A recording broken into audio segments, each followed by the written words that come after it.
All right. Ugh. What's up, you guys? Good morning, good morning. Hope you guys are having a good day.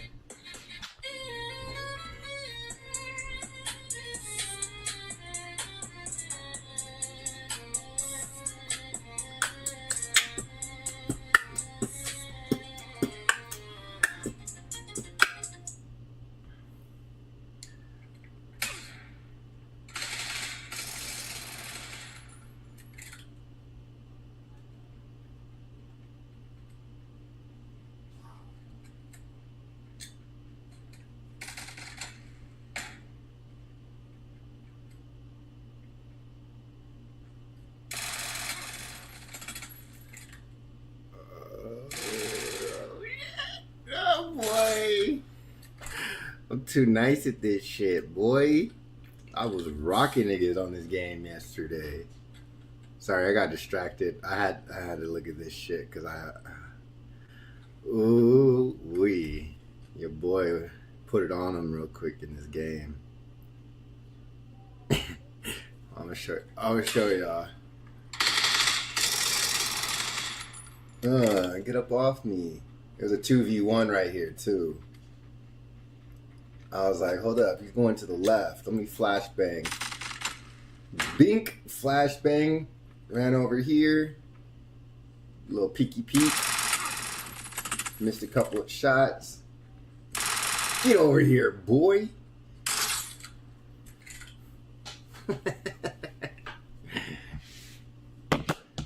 On today's agenda, I am finishing getting Turpy's stuff into the box and scheduling a UPS pickup to come and get it. And that's about it. That's all I have on my agenda. After that, I will be probably cleaning the lab and getting ready for the next wash.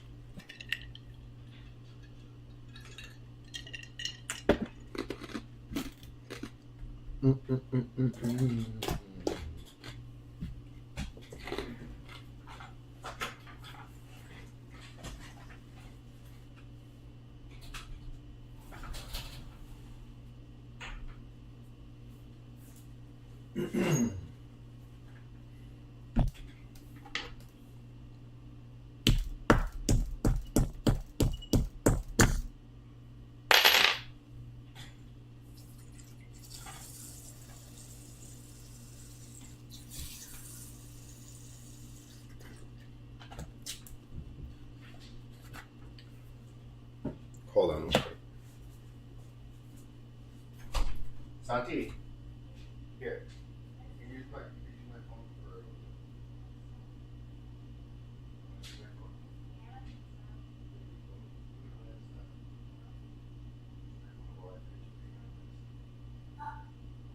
Okay. Yeah.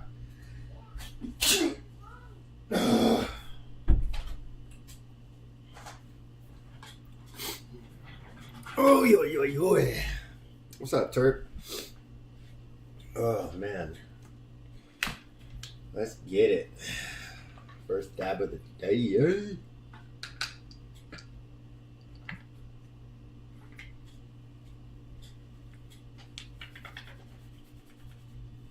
Do some updates and play tonight? You mean wander around and be a distraction?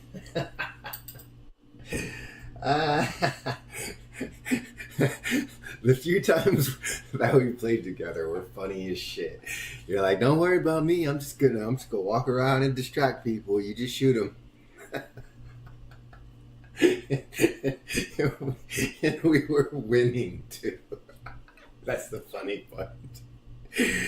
Oh, we actually won some games like that too.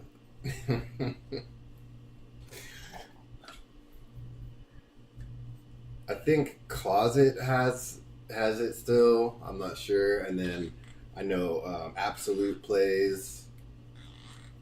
Oh, you know who else plays that I found out? Technatious. I don't know if you guys know Technatious on Instagram. That's the homie.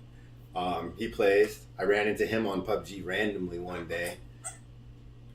I was like, bro, I only know one person I've ever seen that has the name Technatious. And Sure enough, I hit him up on Instagram. I'm like, yo, bro, is this you? And he was like, yeah, bro, it's me. What the fuck? Time troll, yep. Oh.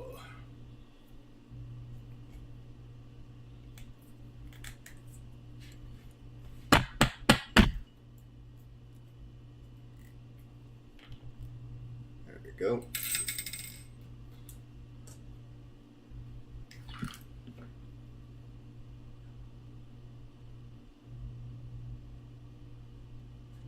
All right, let's make this first one count.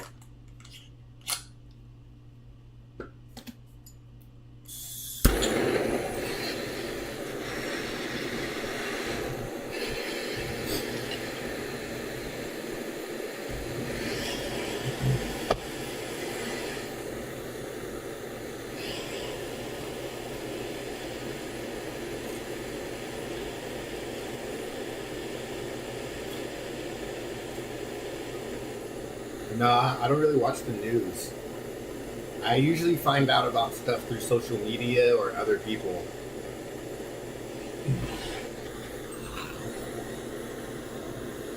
Like right now, like how you're telling me.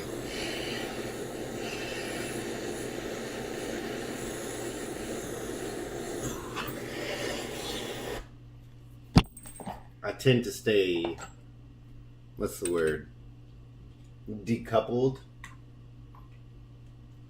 I don't like paying attention to the news.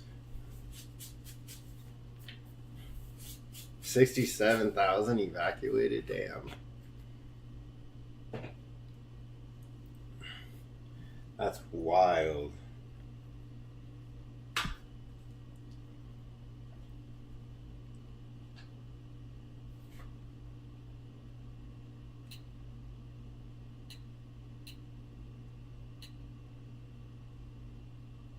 It's at 7:20. We got a minute.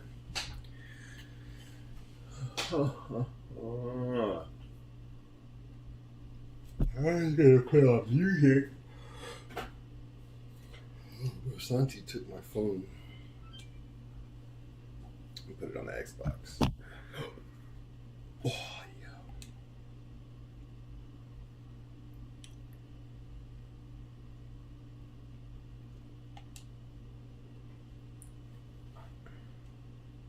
Elite Controller was the best thing I've done for my gaming experience in the past 10 years.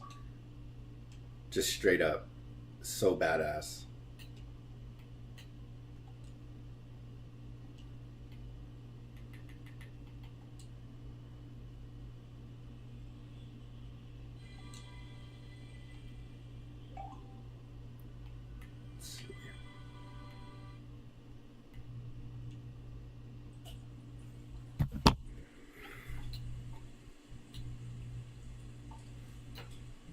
It's at 5:20.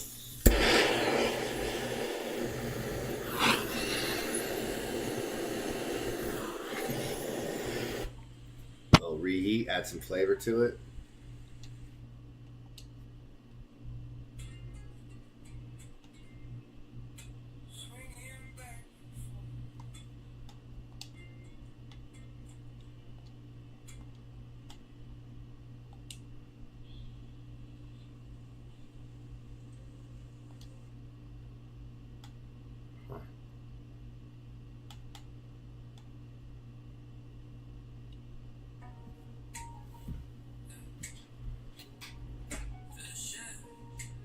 $5.80, $5.70. Yesterday we hit this at like $5.50.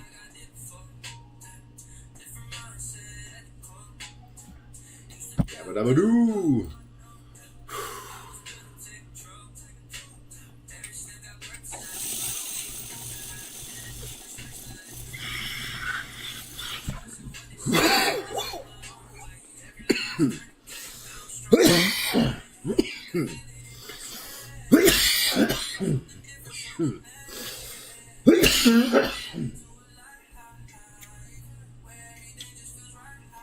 Yeah, damn.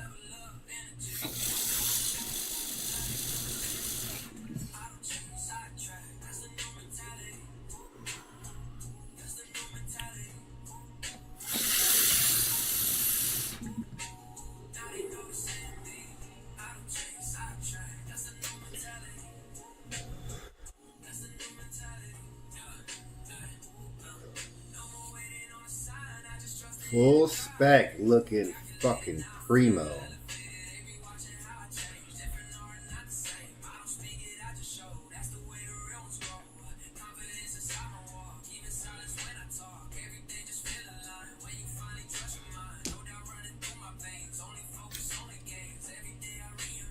Brother.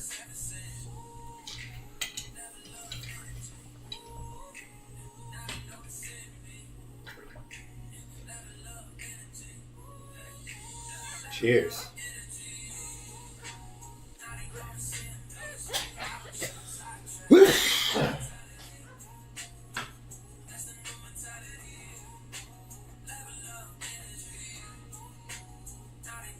I think we'll get the lab prepped, get everything nice and cold, and then we'll probably wash next week.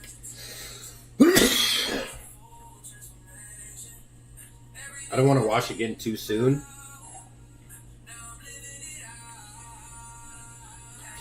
Like to wait like a week to 2 weeks in between drops.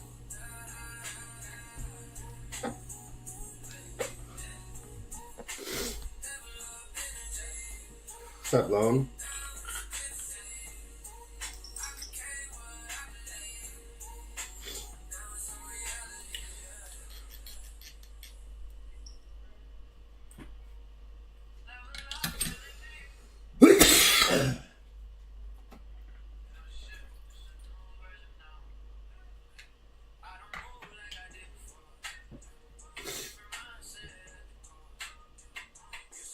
"14 days? No way."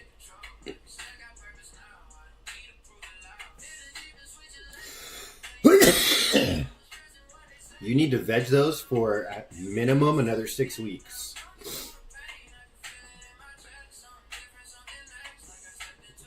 When the nodes start alternating instead of being symmetrical, where they come off at the same spot, that's when they're starting to be sexually mature. And then you'll see pre-flowers. Once you have pre-flowers and pistils starting to bunch up a little bit, that's when you know it's ready.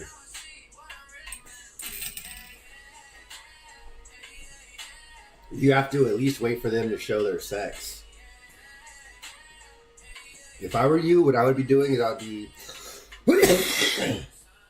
pushing them hard, because with the G6 genetics, they can most likely take it. And then you need to top them. In my opinion, you should top them and manifold train them. Give each one 8 branches.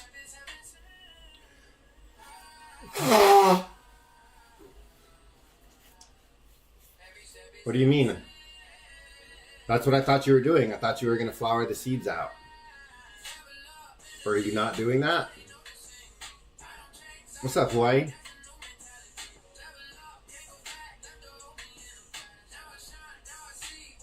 Bro, you barely even have like a true set of leaves yet. What are you talking about over-vegged, bro? Like those aren't even teens. Those are still babies, bro.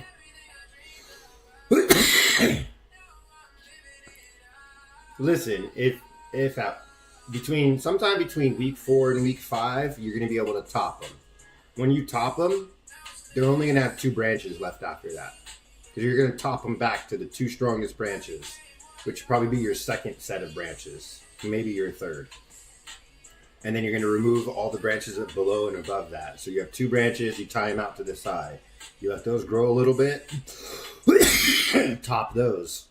Now each one of those branches becomes 2 branches. So now you have 4 branches. You feel me? You see where I'm going with this? That's how you manifold train. And you direct the energy exactly how you want it. It's all equal.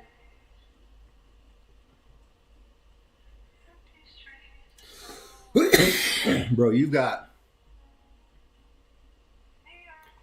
probably got at least another 3 weeks of growth before you even consider topping them. And then on top of that, you're going to need more time. Even if you're just taking cuts off of them.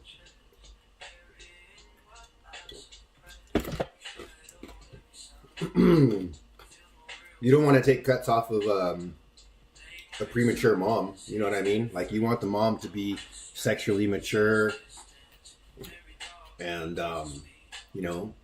6 to 8 weeks old at least before you take cuts. So, either way, 6 to 8 weeks, player. You can't rush seed grows, man. That's just one thing you can't do.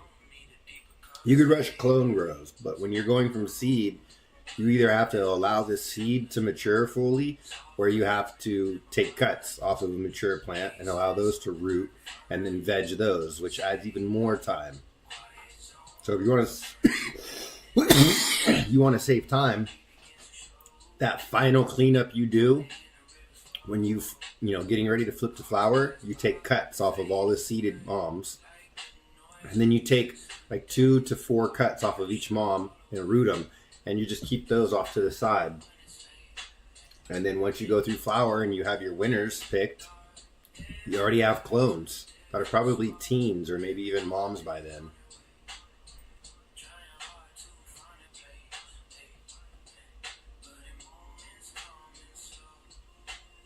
There's a lot of issues with trying to flip too fast, for sure. And you need to establish the root zone. If you're not establishing the root zone, then nothing that you do is going to be fruitful.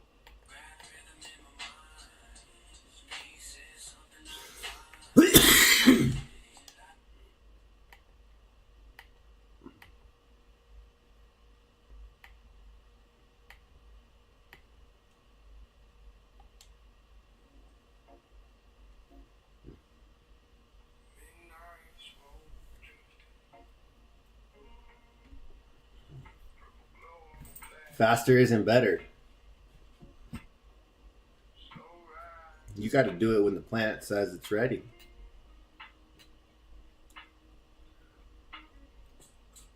Like an 8-week-ish from popping the seed to flipping is correct if you're flipping the actual seed. Yeah, 100%.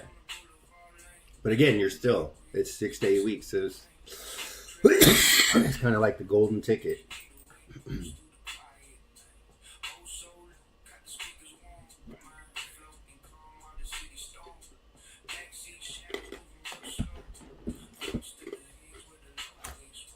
So look, if you extrapolate this out, it makes it easier to digest why it's such a big deal. Let's say you take a seed, you pop it, you veg it out, and you flip it, but you flip it early. It's not fully mature yet. What's going to happen is, because the hormones are not preloaded for it to start flowering, it's got to adjust everything about it. It's hormones, it's circadian rhythm, it's nutrient focus. All of these different things all of a sudden need to make an immediate, drastic change, right? And it's not ready for it. It's like trying to drive cross country, but in one version, you put air in the tires, did your oil change, put sandwiches in the cooler, drinks, snacks, got tablets charged, everything's ready and prepped. So when you get on that road, you're just going. The other version, where you don't fully veg properly first, is the unprepared version. You got to stop at the gas station, put some air in the tire, put gas in the car. You got to stop by some fast food place on the way because you guys didn't stop and eat first or pack anything. Nobody went to the bathroom first, so everybody's got to stop and pee 3 times. Like, it just delays the trip and you don't get there as fast. So when you flip the flower and a plant is not preloaded and ready to go, it takes longer to put on those buds.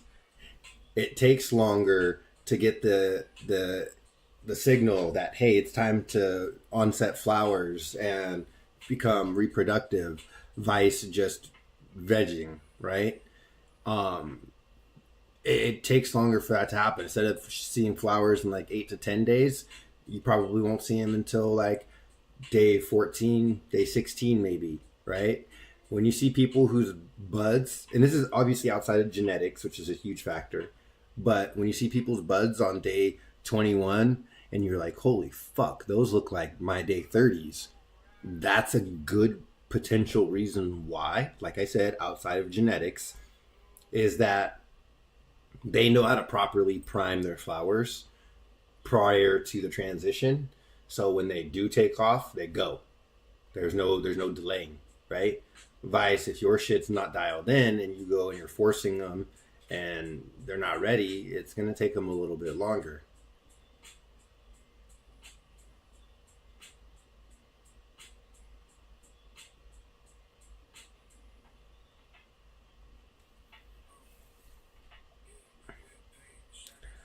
I think closet in terms of re-vegging, I think that spectrum does matter, but I think it's more about climate, consistency, and the vigor of the actual genetics themselves. I've only re-vegged maybe like less than 10 plants, but I've done it under all different types of lighting, from HPS to CMH to LEDs to spectrum tunable LEDs, under cool blue to warm red, with far red and without it, all different types of things. And consistently and scientifically, the blue spectrum produces more foliage and encourages more foliar growth, right?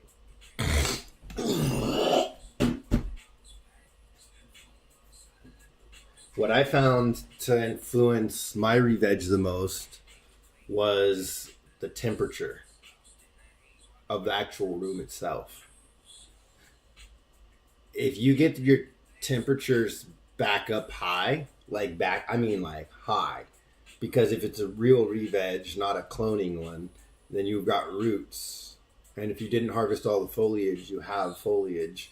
The problem is you don't have enough foliage usually to cause the plant to go through its processes, which is why it takes a long time to re-veg. However, a lot of people make it worse by babying the plant too much and completely turning the lights down, the temperature, etc., etc. Fuck that. You have to get the temperature back up to force the plant to transpire with what little vegetation it has left, right? You have to keep your humidity up high because you can't stress it too hard with the VPD being too high. Otherwise, it's just not going to do well, right? The demand on the plant's going to be more than what it can sustain. But yeah, temperature up high, humidity good, like VPD around a 0.9-ish. And then lighting is another thing. I'll take my lighting down, but I won't drop it too far down. I like to keep it around 500 or so. Because I found, again, if you reduce the PPFD too much, you're not putting enough demand on the plant for it to actually fucking do anything. So it'll just lay there and take forever to actually do what you're trying to get it to do. So I like to keep my PPFD up higher and around 500 or so. And to me, those things seem to help. And then keeping it wet. The substrate has to stay wet. You can't be having big drybacks when you're trying to re-veg something. It has to have that moisture, the nutrients available on demand, essentially. So that way it could focus on other things. The osmotic pressure has to be low.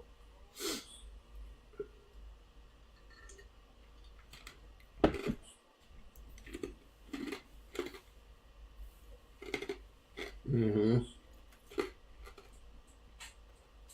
Yeah, you're right. It barely has to be watered usually. If you strip it down pretty good and you just leave a couple of branches with their leaves on there, yeah, I'd say water every 4 days, 5 days, depending on what size pot you're in. One thing that I think is a little controversial is removal of buds, right? So, and obviously, once it's re-vegged, you remove the buds. We all know that, right? But what about while you're actually re-vegging? Because a lot of people say you leave the leaves and you remove the buds, and some people say you leave the buds. I personally leave the buds. 9 times out of 10, the re-veg initiates inside of the last parts of the plant that were actively sustaining life and growing, which is the buds. And so I'll get a fan leaf that will start to curl out and pop out of a bud before I get a new fan leaf off of one of the branches, right? So for me, I never remove any of the buds at all. I leave all of the buds on all of the branches that I decide to keep. What I will do is remove the hold on.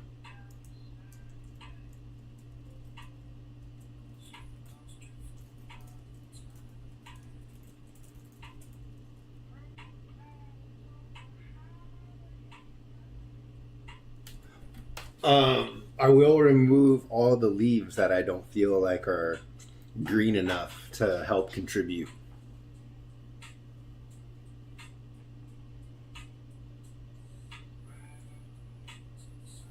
A stalk shot up out of a leaf.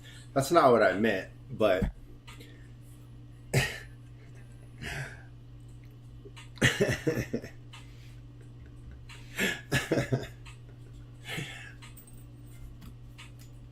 I agree with you nonetheless.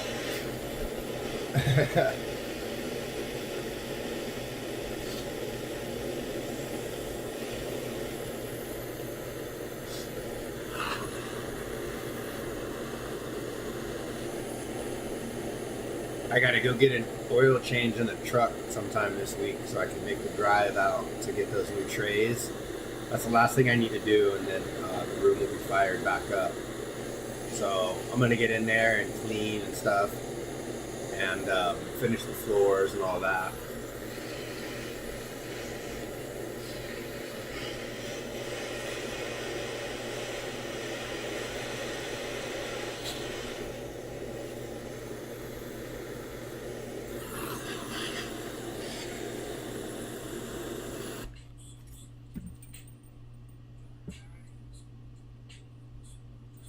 I might even hit up Hambone and see if he's able to pick him up. I got to see where the address is for the pickup again. I forgot. In comparison to when he drives up here from San Diego and he goes and stays at his mom's house sometimes, she's like close to LA, so I know if anything she's closer. But it might still be out of the way for him. But if it's not out of the way for him, I might ask him to do it. Just be like, yo, let me pay for your gas. Give you some fucking hash.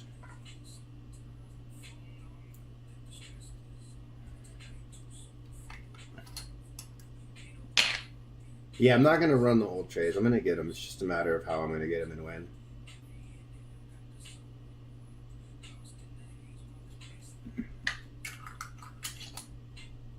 Yeah, he didn't tell me how much he was going to charge me.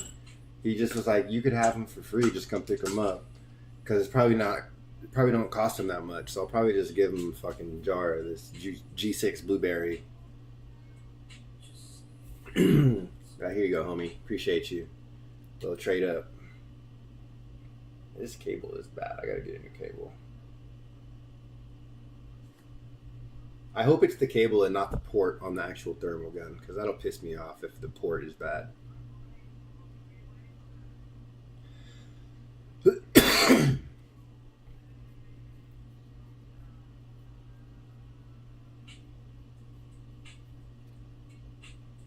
Oh, and I gotta run the lighting.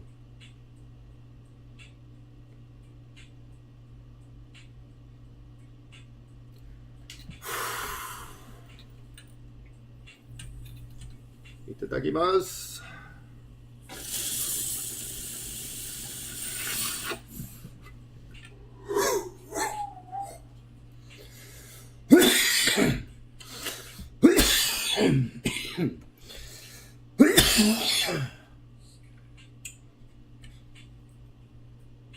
So good.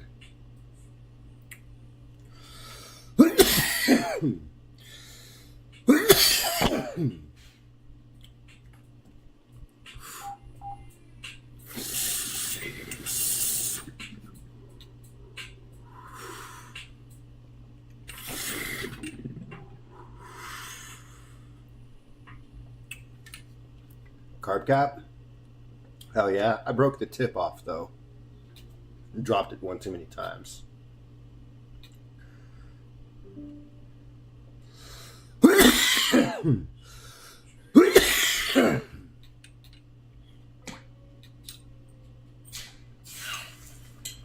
Spicy.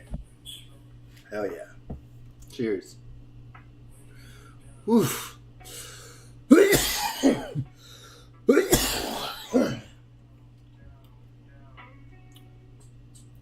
Whoosh.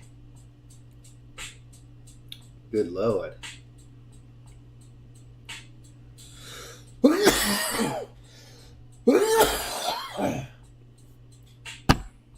Man.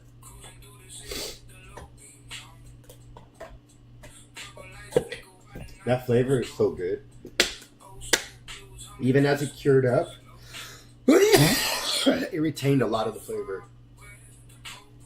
A lot of the blueberry flavor is still there. Shit.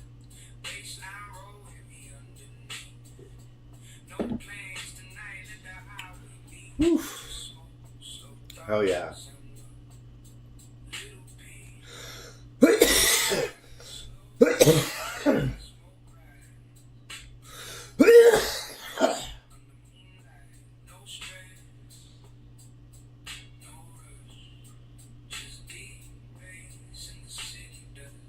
5-pound bags. You mean the 5-gallon bags? Where one bag is good for 5 gallons on both parts? Or are they just straight the 5-pound bags?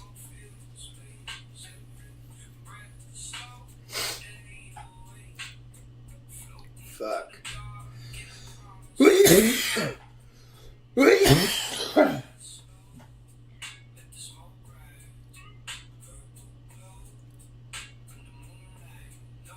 5-gallon bags, not the concentrate.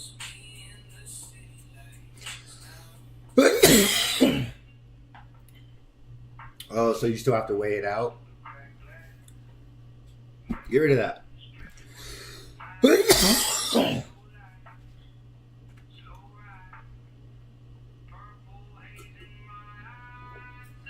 You can't get the pre-weighed out ones where it comes with 5 gallons worth in a bag.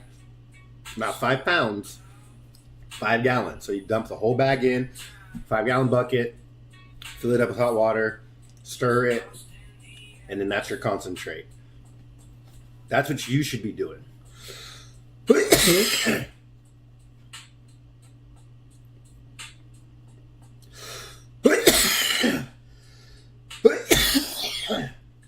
Whether you do 5 gallons at once or you do 1 gallon at once, I would probably do more than that. I'd probably do like 2. Okay. Listen. You get 5-pound bags. Make concentrates. Listen, Linda, I'm gonna help you. Listen, I know how long it takes, even when you get good at it. It adds an extra 10 to 20 minutes to weigh out your powders and mix them and dilute them every time you mix a fresh res. Fuck that. I'm gonna help you get some time back right now. Okay? Stop fucking doing that. What I want you to do instead is I want you to take your powders. I want you to weigh them out. There's a concentrate recipe on there for mixing up stock tanks. You're going to follow that recipe. It's like 400 and something of one part, and I think like 380 or something of the other. I can't remember. It's been a while since I've had to look at it because I just dumped the whole bags in now. But look at the instructions on there. In fact, I'm going to pull it up. and show it on the screen.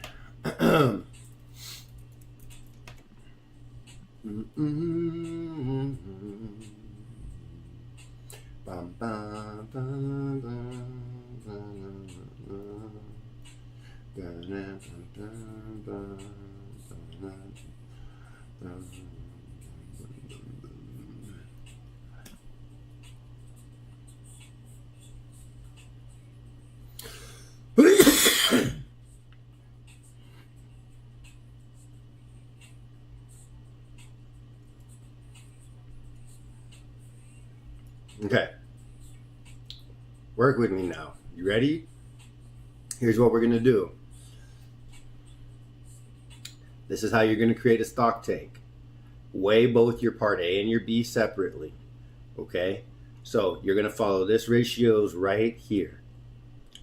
For veg A, if you make a gallon of concentrate, which is what I want you to do, you can buy on Amazon. I'm going to pull it up. Hold on.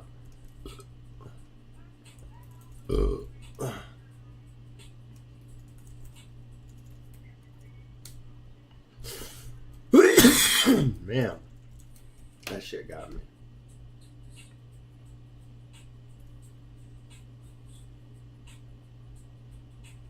Okay, look. You see this? Look. You can get these at Home Depot too. Reusable, BPA free, leak resistant, 1 gallon plastic jug. Get you a 4-pack of these bad boys for $35. Okay? Now listen, then you come back over here.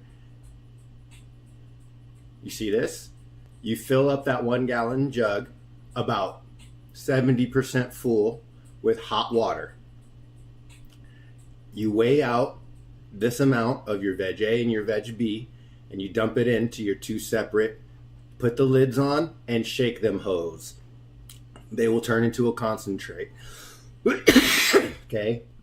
Or you could use a drill attachment and put it in the lid and fucking stir it that way, whatever you want to do. Or put it on a magnetic stir plate is what I used to do. And I'll let it sit on the magnetic stir plate for like 30 minutes or so just to make sure it's fully mixed. And then all you do from there is you top it off to the very top of that 1 gallon jug, right? Because if you fill it up to the bottom of the handle, like right here, put in your powder and then you mix it up, shake it, blah, blah, blah. And then you open it up and you top it off every single time to the same spot, whether it's up here or right here, right? You pick a spot, mark it, fill it up to the same spot every time. Shake it up some more, put it on the magnetic stir, whatever. Then whenever you go to mix up your actual nutrients, hold on, my bad. What you'll do is you're not going to be using dosers, right? All you're going to do is you're going to get 30 mLs per gallon of each one. So you're mixing up a 25 gallon, right? So you would have 25 times 30. So 750 mLs. Okay? So you would get 750 mLs out of your jug A and 750 out of your jug B. It's always going to be equal parts. That's the beauty of it.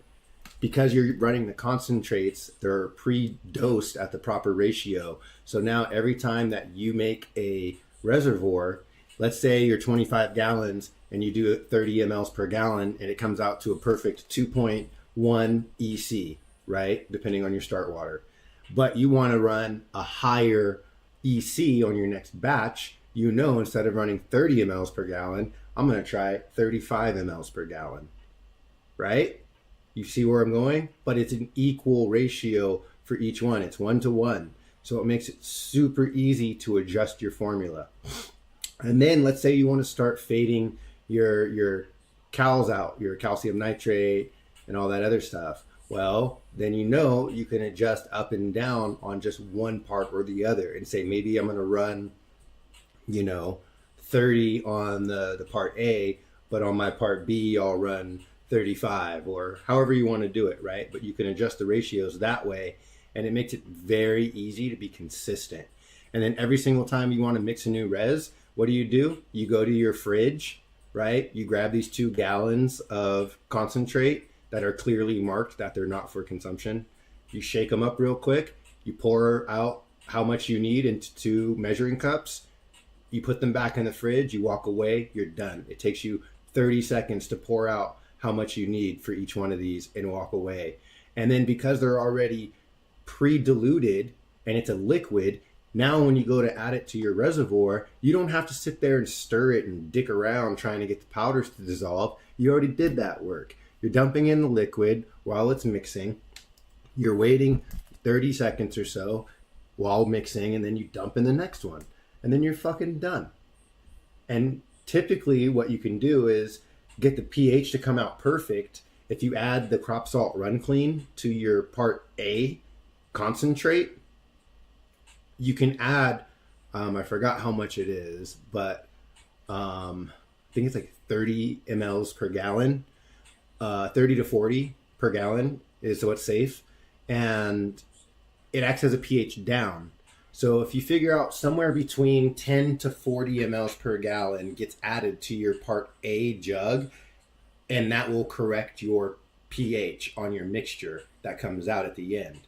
And you can test that very easy. So let's say, hey, my pH is coming out a little high. I want to bring it down. Okay, add 10 mLs of Run Clean to that part A jug. Shake it up and then mix up a new 2-gallon batch of nutrients with the 30-30, mixture. So 60 mLs of this, 60 mLs of that. Once it all settles, see where your pH falls. It should bring you closer to where you want to be. And then you can see, oh, okay, it didn't bring me close enough, but I saw what adding 10 mLs did for the adjustment. Let me go ahead and add 10 more, or let me just add 5 more, right? And then test again. And then eventually you'll get to a point where you're like, okay, the pH is coming out exactly where I want it. So now, going forward, on top of my mixtures of this and this, I'm going to add this amount of Run Clean, 35 mLs per gallon of Run Clean to the part A jug. And then now, every single time I mix up nutrients, my pH comes out perfect. No need to pH adjust at all either. It's already pre-done. Like, you can just be done with it. You understand? Like, done. It saves you so much time, because if you think about it, mixing nutrients doesn't seem like it should take long. We always, it'll take me 10 minutes. But no, let's be real. It takes you fucking 2 minutes to find the scale. It takes you another minute to get the powders out and get all the tools ready to weigh it. Come in. What's up, Bubba? What's up? Don't close the door. What's up? I want some pretzels. Is that how you ask? No. How are you supposed to ask me for stuff? Please, pretzels. Yeah, I'll be out there in a minute. Okay. Yeah, it ends up taking some time, It just to mix up one part and get it in the resi and dissolved and all that good stuff. You're looking at a solid 5 minutes already. Then to do the other part, and then to pH it and to make sure it's stable, and you better not fuck up. 5 minutes turns to 10, turns to 15, turns to 20. But if you can eliminate fucking 10 to 15 minutes of the prep work by eliminating the dissolving of the powders and the pHing to where it's just boom, grab, go, grab, go. And here's the beauty of it. Once you dial in your recipe, that's your recipe. Whether it's for 10 gallons, 20 gallons, 30 gallons, or 40 gallons, it all scales up proportionately. So as long as you keep the recipe the same on the ratios, your pH is going to come out the same, your EC is going to come out the same, everything. So it makes it super, super, super easy. Hold on, let me go get this full of some pretzels, and then we're going to take another dab.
man. Dude, I bought my wife some flowers at the grocery store last week, and I guess they had fungus gnat eggs or something on them because we started getting these crazy fungus gnats, like, or like fruit flies almost, in the kitchen, and we just had this super big outbreak of them. And I'm like, what the fuck? Like, we have like several little UV bug traps in our kitchen just because we live in the high desert and we get little shit flies in through this, doors when we open them and shit. Bro, it's not doing enough. And I went in there and I'm like, where are they coming from? And I finally found it was those damn flowers. So I threw them out, and then I threw the vase outside, and I went in the kitchen today, and there's just like anything we leave out on the counter now is just getting covered in them. And I'm like, this is crazy. Like, I just went out there and there was like a little Ziploc of like some lemon slices or something, and there was like 10 to 15 fungus gnats or fruit flies or whatever in and on this bag. So I just like grabbed it and threw it in the trash, and I'm like, this is insane. I'm about to buy a big old fucking bug zapper to nuke these things, and then I'm gonna treat all of my house plants. And I'm just like, this is so annoying.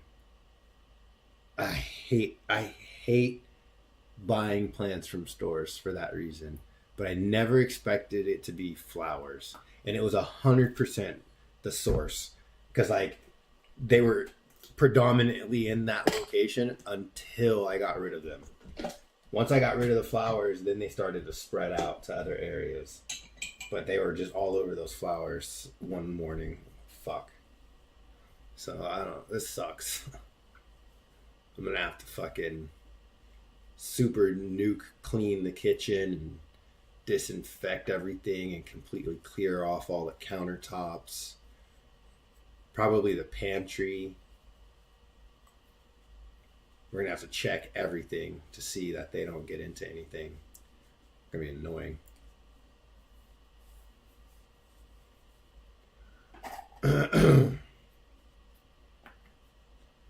And it doesn't help because the kids just be leaving shit everywhere too. So I'm like, bro, I'm trying to get them to understand they need to fucking clean up after themselves. They love to just drop shit, leave shit. I'm like, bro, you know you dropped that. Pick that shit up.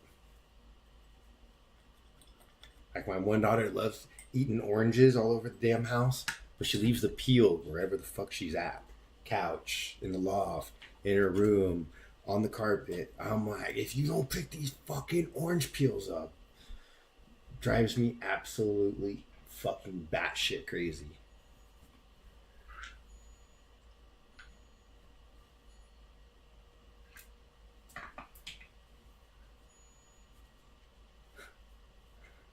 Batshit fucking crazy, dude.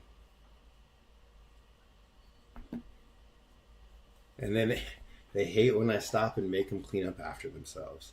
I'll be like, yo, look at this house right now. Like, stop what you're doing. Everybody's gonna clean. Ugh. I'm like, you're the one who made this mess. Like, me and your mom did not do it.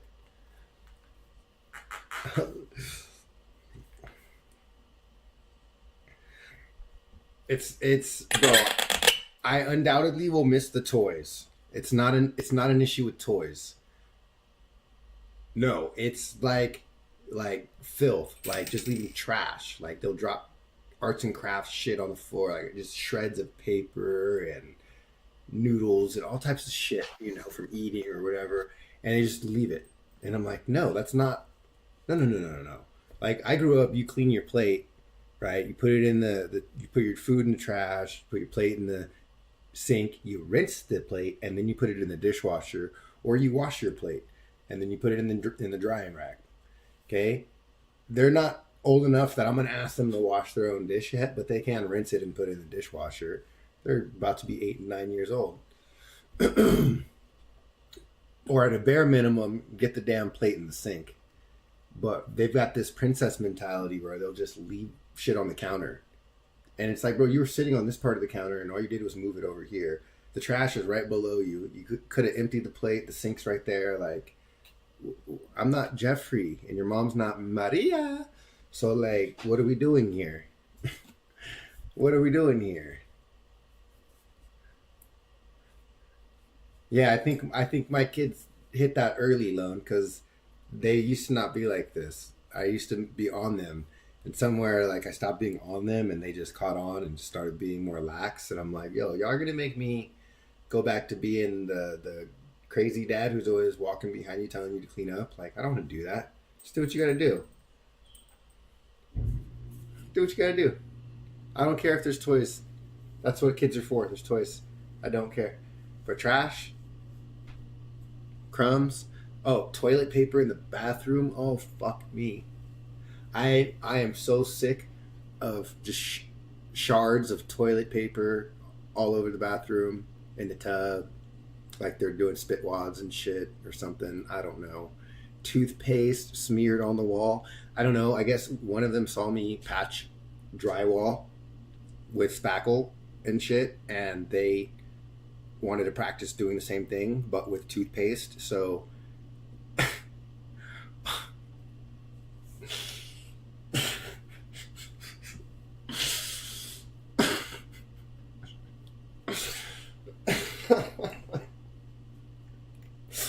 brother, what? Like, why? Why are you doing this?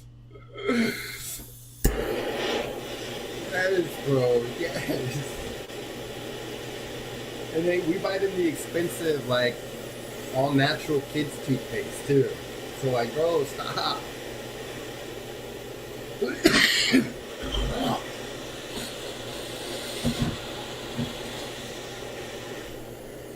And then I magic erasered all of it off, and it came right back. But the next time it came back, it was pink because we had bought them the strawberry toothpaste. I can't make this shit up. Can't make this shit up. Like that's a funny story. Like that story will make me laugh forever. I'll cherish that memory. But goddamn it, stop doing it. It was funny the first time. I'm over that shit. Cheers, Rip. I should have grabbed that Frost Factory jar so I could take a hit of something different because I've been ripping this G6. Take a little smaller one this time. I left my drink out there. Walk in the garage, like, oh, much calling investing. Yeah, exactly. Yeah. Bro, I get on them about their room every day. Like, they'll go swimming and then just throw their wet towel on the floor. And I'm like, what? What? What? Why? Like, this is not okay. You can't do this. We'll get mold. Like, or they'll throw their swimming clothes in the bathtub and then just leave them there. I'm like, what?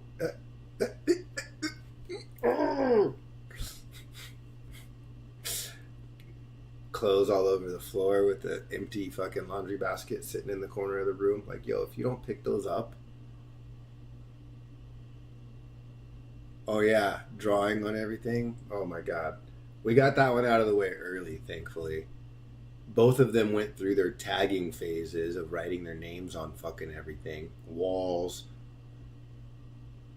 washing machine, refrigerator, brand new stainless steel refrigerator.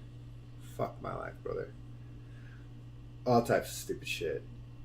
And then it was stickers. Holy shit. Don't get me started with the fucking stickers. I've got stickers on my tile floors that I've had to scrape up with razor blades that took me fucking 10-20 minutes to get out, bro.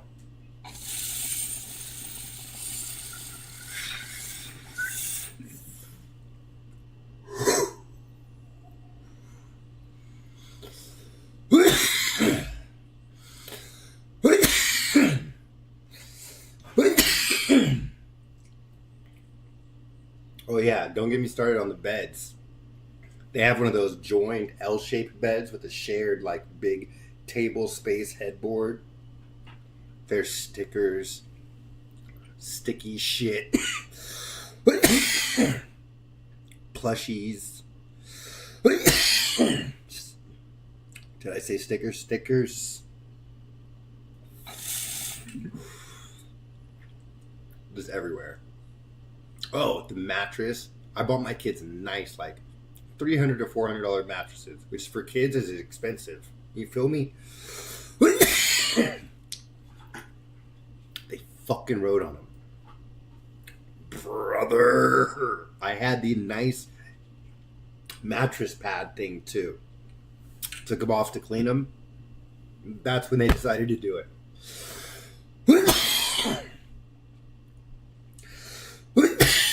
Like, why?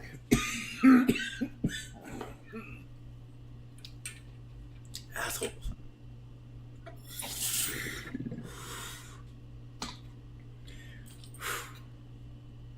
Oh, ooh, makeup. So my wife doesn't wear a lot of makeup. With that said, when she wants something, because she doesn't wear a lot of makeup, she likes to get really nice stuff. And I support it.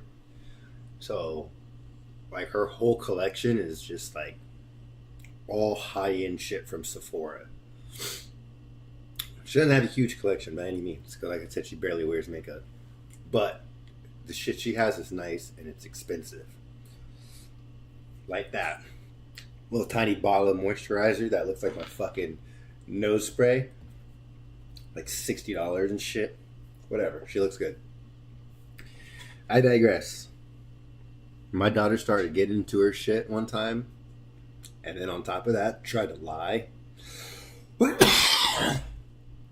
Oh, my wife let her have it. And I was like, ooh, I can't save you on this one, because what the fuck were you thinking? And